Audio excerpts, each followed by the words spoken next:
Hunters who harvested a deer during the first weekend of hunting season in October were required to stop at this chronic wasting disease check station in Prineville, one of 4 such check stations around the state. We will take 2 lymph nodes from inside the chin, and we'll take a tooth from the lower jaw for aging, and those will be submitted for testing at a lab right now in Colorado State University. It takes about 10 minutes for staff to extract the samples, enough time for hunters to recall their success in the field. My name is Dylan Hagedorn. I'm 14 years old and I just shot my first buck this morning. It's around 7:45 a.m. We see him up on a ridgetop as we were going out. So my dad sets me up, I ready up my 6.5 Grendel.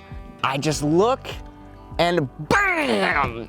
My brain is still trying to process that I have actually got some meat for our freezer. Dylan is right about putting his venison in the freezer, because it will take 3 to 6 weeks for tests to determine if the deer he harvested is infected with chronic wasting disease.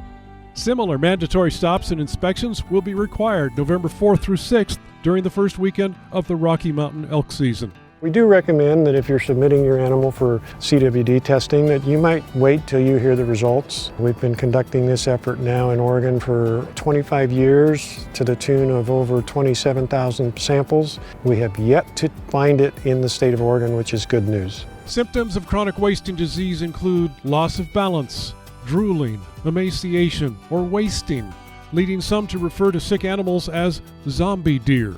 Most savvy hunters will not harvest a deer in that condition, but the disease doesn't manifest until the last few weeks of an animal's life.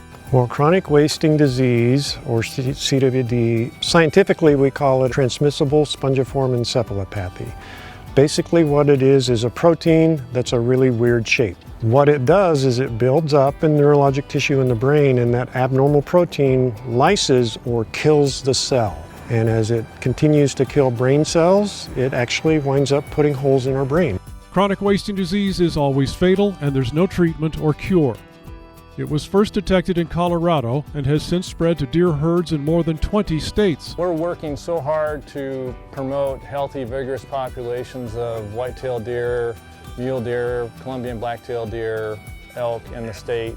And when you see something like this that comes in, and when you first notice the symptoms where we've seen in other states where this happens, you see it in those bigger, mature animals, and that's the things, it drives the point home at that point in time. Chronic wasting disease affects members of the cervid family, such as deer, elk, and moose. It is spread by nose-to-nose contact between animals and through urine, feces, blood, and saliva. The more animals are congregated, the easier it is for the disease to spread. It's a bigger push last year, beginning last year and this year, because in 2021 the state of Idaho found it less than 25 miles from the border of Oregon along the Snake River.